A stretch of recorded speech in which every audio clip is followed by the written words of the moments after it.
Okay. Okay. Perfect. Hey, I can hear you, so that's great.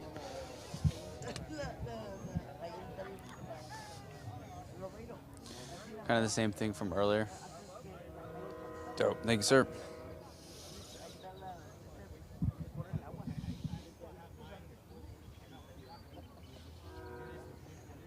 I'm going to step out of the way. You can kind of just Good morning. phenomenal. Yeah. It's time now to hear from the 323rd, Fort Sam Houston's own band, the Quintet.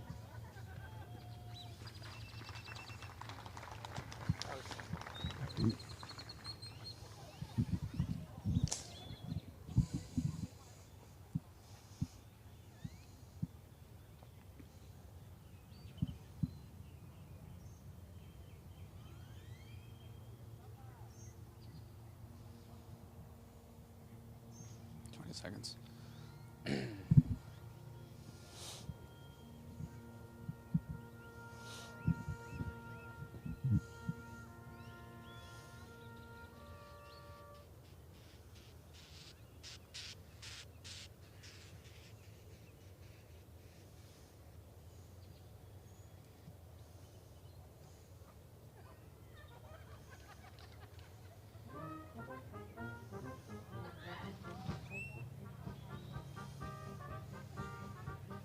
Good morning, guys. So the ceremony really just getting underway right now. You can hear the band in the background.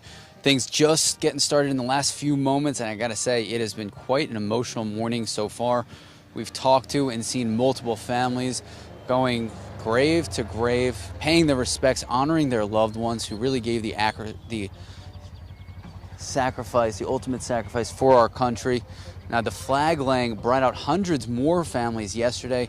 I talked to the commander earlier. He told us that they expect about 250 families to fill these benches throughout the day for the ceremony. And we also talked about why today is so important, taking a moment of pause to remember and honor our military men and women who gave that ultimate sacrifice. Now, the commander, a 22-year veteran, gave us the itinerary today. We talked about this opening ceremony, the posting of the colors, the reading of the deceased veterans' names, the speakers, and the service flag presentation. So much more that we expect throughout the day.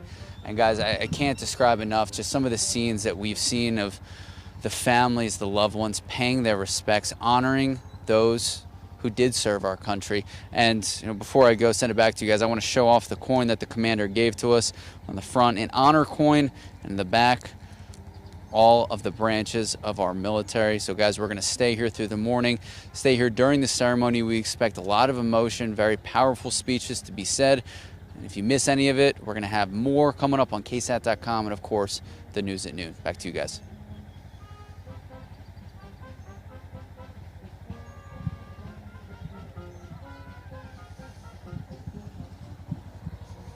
Go.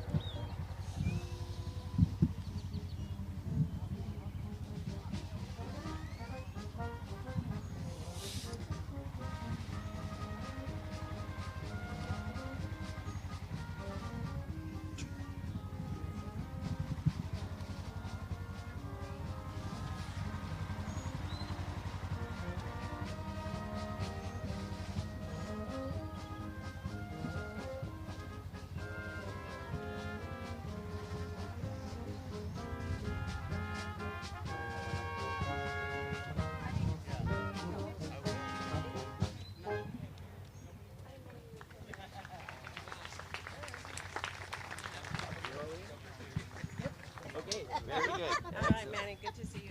Thank you. Thank you. God bless you. Yes, ma'am.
Did he give you a good interview?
We will begin in just one moment.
And so now we begin.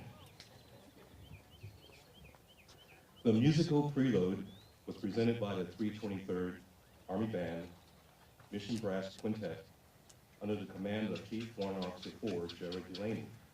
And we also have the Alamo Metro Chorus.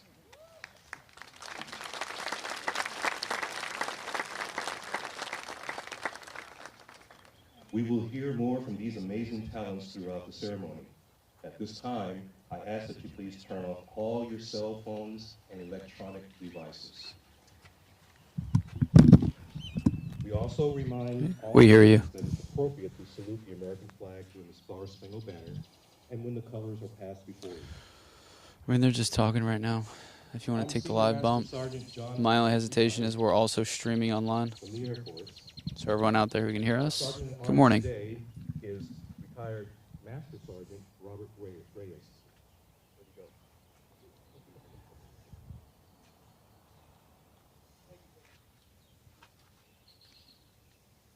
Ladies and gentlemen, thank you for joining us on this most solemn of national holidays, Memorial Day.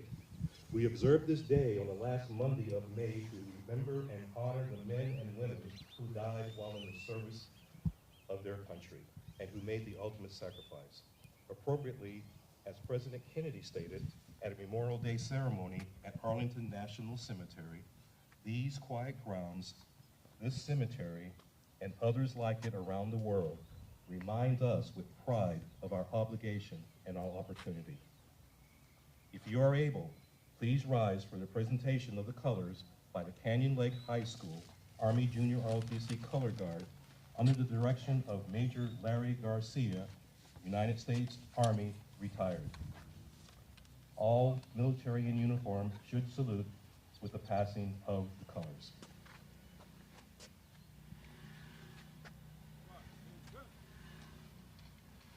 Color guard, advance the colors.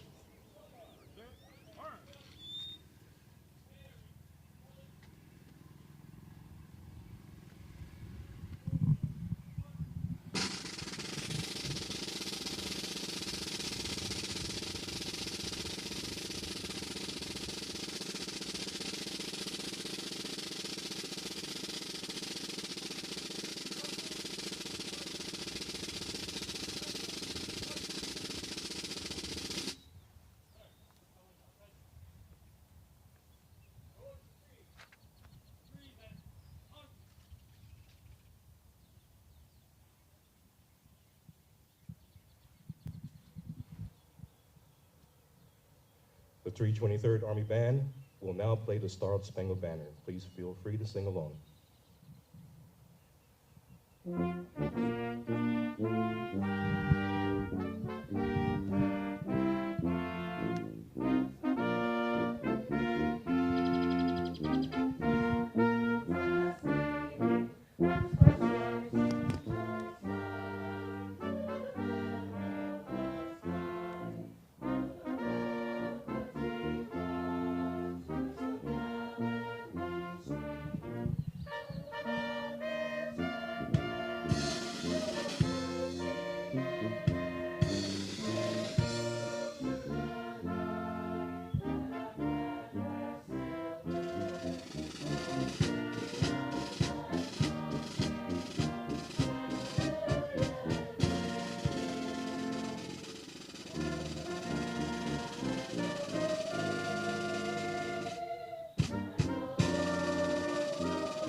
Color guard, post the colors.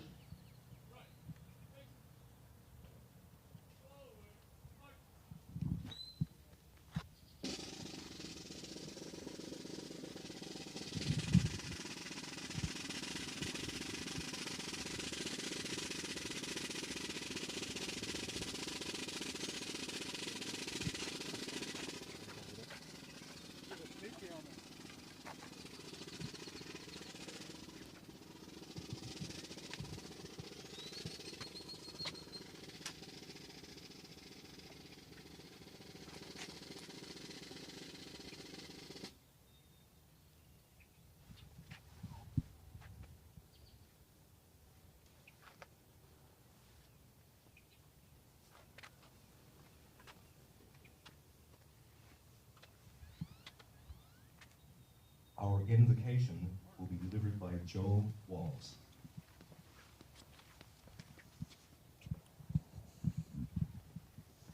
As I lead the prayer from this position, I invite you to humble your heart before God and say your prayer from where you're positioned now. Dear God, thank you for this day and all that it needs to represent to us as dedicated Americans. I pray that as we focus upon Memorial Day, older days decorations,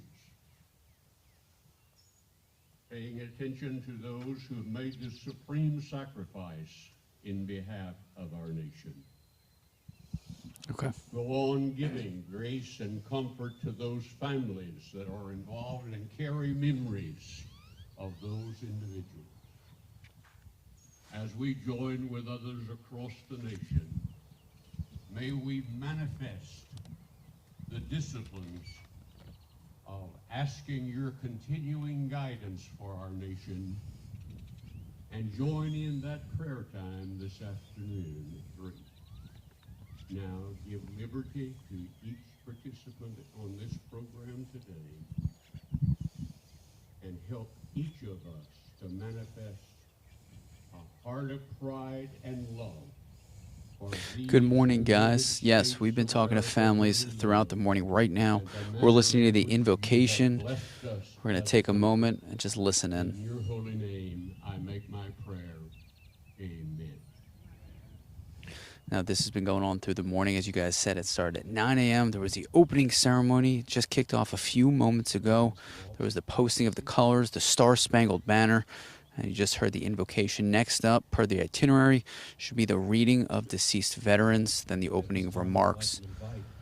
And guys, I got to say, I've been talking to families throughout the morning. It is such an emotional, such a powerful day here, talking to families, walking in and out of graves, just here, taking a moment, remembering why today is a holiday, really honoring those who gave the ultimate sacrifice for our freedoms. So I'm going to send it back to you guys, and of course, we're going to be streaming this ceremony throughout the morning right now on ksat.com. We're going to have a lot, much more coming up, sights and sounds on the news at noon. Back to you guys. Special thank you to those parents and grandparents who brought their children and grandchildren with them this Memorial Day, where honors are paid to those veterans who are interred within these hallowed grounds. Thanks to the early support of the local Veterans Administration, the annual Veterans Roll Call was held at Sheffield number 4 this past Saturday, where the names of those veterans who have been interred during this past year were publicly read. We also thank Brenda Hoster, the administrative officer of the local VA, who provides all of the information we need to make this happen. This reading was done by members of various veterans organizations, families, and friends of those veterans, along with the general public. This year's reading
their supreme sacrifice was new but growing custom in some parts of the nation. This grew into Memorial Day, which became a federal holiday in 1971. One of President Lincoln's lasting beliefs was that it is the job of the living to take increased devotion to that cause for which they gave the last full measure. That type of obligation continues here at Fort Sam Houston National Cemetery. For those who work here, every day is like Memorial Day. Our team members are always aware of the sacrifice made by brave men and women who serve. Every day, our teams lay to rest veterans or the family of the veterans or the family of those who were loved by veterans, providing them with the respect and dignity that they deserve. Our crews set the headstones that tell apart each veteran's story, and they align those headstones perfectly, signifying the professionalism and camaraderie those veterans experienced when they wore the uniform. And those dedicated crew members do the hard work required to maintain the cemetery as a national shrine, worthy of being the final resting place for those who serve so bravely. And as you can see over here, we're adding additional space, at least 35 acres more space in order to serve the veterans of this community. We also want to acknowledge our memorial service attachment. These gentlemen, they provide services to over 44,000 vets since inception, making sure that they have military honors rendered to them. This year, we're not only recognizing the 50th anniversary of the National Cemetery Administration, we're also honoring the 50th anniversary of American combat troops leaving Vietnam. With this in mind, I ask you to especially thank veterans for serving in that war by welcoming them home. And to also remember that many who made the ultimate sacrifice in that war never came home. One such Vietnam War hero was First Lieutenant Rupert L. Sargent. March 15, 1967, shortly after I was born. Lieutenant Sargent was preparing to breach an enemy tunnel in order to capture a North Vietnamese weapons cache when a Viet Cong soldier threw 2 grenades at him and his platoon. Without hesitation, Lieutenant Sargent threw himself on those grenades, sacrificing his own life in order to save the lives of his men. Posthumously, First Lieutenant Rupert L. Sargent was awarded the Medal of Honor. He rests in Hampton National Cemetery, his hometown of Hampton, Virginia. VA estimates there are more than 6 million Vietnam veterans alive today. With the 50th anniversary of the war's conclusion in mind, I ask that you take a moment today or this weekend to thank a Vietnam veteran for serving so bravely and so selflessly. We also honor veterans of other wars. We also honor the veterans that gave the ultimate sacrifice in those wars, such as recently Sergeant First Class Javier Gutierrez, one of the last 2 American soldiers to die fighting in Afghanistan, who's buried here at this National Cemetery. As today, when you visit, just remember that it's never too late to say thank you. Also, before you leave the cemetery today, I encourage you to seek out a headstone of any veteran and spend a moment thinking about that hero's service. Think about what that hero accomplished while serving and what more that service member might have accomplished with a few more years wearing the uniform. It's always appropriate to honor a fallen veteran. I consider it an obligation to do so each and every day. And as you learn to say aloud a veteran's name who is interred here at this National Cemetery, I'd ask that you add to their legacy by visiting and leaving a note of thanks of service on our Veterans Legacy Memorial website. We call it VLM. This is the way the NCA uses modern technology to keep alive the legacy of veterans resting in VA national cemeteries. Every one of those veterans has his or her own webpage through the VLM Online Memorial. You can access that by going to va.gov/remember. Again, that's va.gov/remember. Friends and family can visit their veterans page on VLM site and post a brief comment saluting that veteran's service. I want to take a moment to thank all of the volunteers and employees who made this ceremony possible. We cannot properly memorialize our veterans and their families without the valuable support from so many of you who support the cemetery at all times.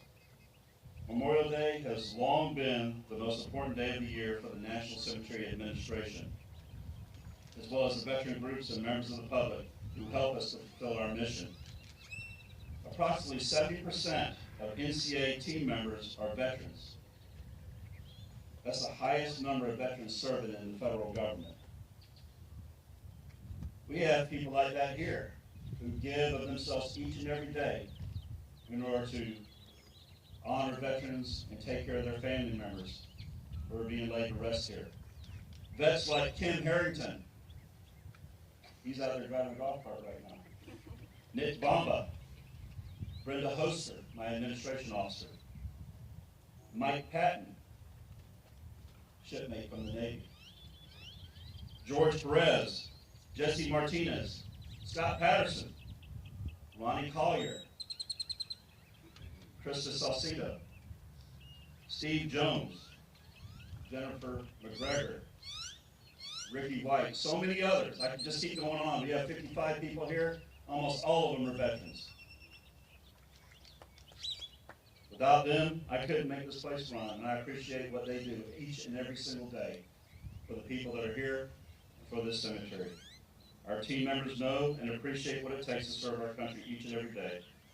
They know the cost of freedom paid by approximately 4 million veterans resting in our VA national cemeteries. They understand that where they work is a national shrine that has value because of the men and women who have their final rest here. Today we pay our respects to those who gave their lives so we can enjoy the lives and freedom and prosperity. Please keep up that respect. And while we remember them, let us also remember, as Lincoln urged us to, their families, caregivers, and survivors. I want to thank you all for being here. Thank you for supporting veterans and their families. And thank you for honoring those who made the ultimate sacrifice. May God bless you, our service members, and the United States of America. Thank you.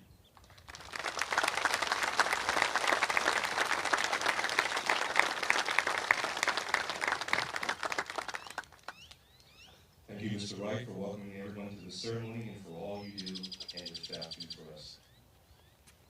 It is my honor to now introduce our special guest speaker. He is Alfred Valenzuela, United States Army Major General, retired. If you have a program, you should see his bio in the program.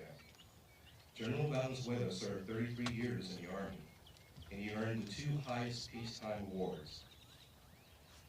He's a native of San Antonio, as am I, so I'm happy San Antonio's home here. He continues to serve. He is the epitome of a servant leader.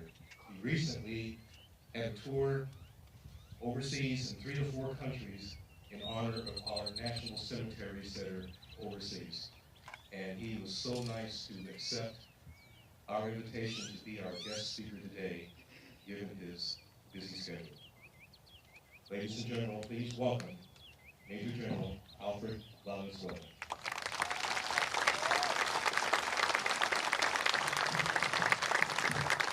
Thank you so much. Really proud to be here. What I'd like to do is, I'm a little jet lagged. Obviously, I've been to a few countries, and I'll talk about that.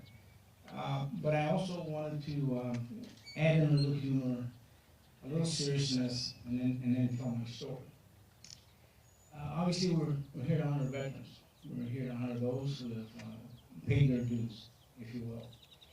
But as I took my wife to the hospital last night to Bamsey, I couldn't help but to think that spouses and military brats, family members, play a tremendous role in our careers. And as I looked at her and left this morning, she knew obviously this was a moral obligation. It was important to be here. And so lucky for me, I left my 2 children with her, who as military brats know the deal, and we've been down that road before. So, and that's the seriousness side. On the humor side, I normally don't stand behind a podium. I'm not overweight, I'm under tall. And so some of you may not be able to see me, but bear with me, you'll hear my voice.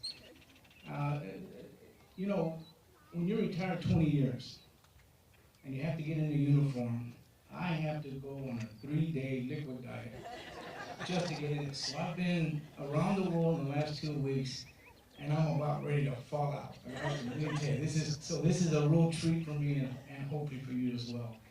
And by the way, I just walked up from and seeing my folks, and I can just see my mother, you know, kind of rolling in her grave, saying, "Oh my God." Tough mother, tough parents, both 2 veterans, and so I told her in no uncertain terms, "Hang in there, Mom. Your prodigal son is back," and I come here every Wednesday. Every Wednesday, my wife and I do. And for me, it's really Thank a Volunteer Day. So I'm hugging all the folks who are here, taking care of this beautiful landscape, because it means that much to me. Having said all that, let me tell you about Memorial Day. This is a personal day for me. Every day is Memorial Day, as was mentioned, but that's what it means to me. You know, we could be out there traveling, we could be out there with family members, having barbecues, and yet you took your time to be here today. That, my friends, makes my day. You give me the gift of being here. So again, whereas you could be someplace else, you chose to be here, and that's very important. So you ask, hey, General, why is it so personal to you? So what I'd like to do is tell a story. I'll have a few vignettes, a little trivia, a few factoids of what I've been on in these travels over the last couple of weeks. I think it was mentioned, if not, if you didn't catch it, there's 155 cemeteries administered by the Veterans Administration. There's one that's administered by the United States Army, and that's in Arlington National Cemetery. So around the United States, and around the world to be exact, we enjoy this day to give back to those, again, our fallen brethren. And so it's important, again, to see a crowd like yourself being here. They're national treasures. When you look out, you just can't help but to feel the hallowed grounds, again, of those who have gone before us. So it's really a tribute to them who we honor today, to their families, and of course to you for coming out. It's personal also because both my grandmothers are Gold Star mothers. I have an uncle buried in France, killed September 28, 1918, World War I, and he's buried in the Musée-Argonne Cemetery. My other uncle, my father buried, in fact, that was his oldest brother, and he was killed on April 21st, 1945. Was initially killed in Okinawa, but was since moved to Hawaii, to the Punch Bowl, because that's where we took their remains. It's personal because, again, I have my folks here, but more importantly, in 2013, the President of the United States appointed me to what we call the World War I Centennial Commission. If you haven't been to Washington, D.C. lately, you can walk the mall and see all those monuments dedicated to different wars. What you will not see is one dedicated to those in World War I. Well, we, the 10 of us, 2 of us appointed by the President, the rest by the Congress, raised $50 million over these last 10 years, and next year we will dedicate a monument to the World War I soldiers. Why is that important? Well, there's 2 things that happened that kind of triggered. I got called in 2017 to give a speech in San Francisco, the Presidio San Francisco Army base. And unbeknownst to me, I was given the reason why I was asked. And I don't know if you know this or not, but while General Pershing was here, having fought in Mexico and came back here to San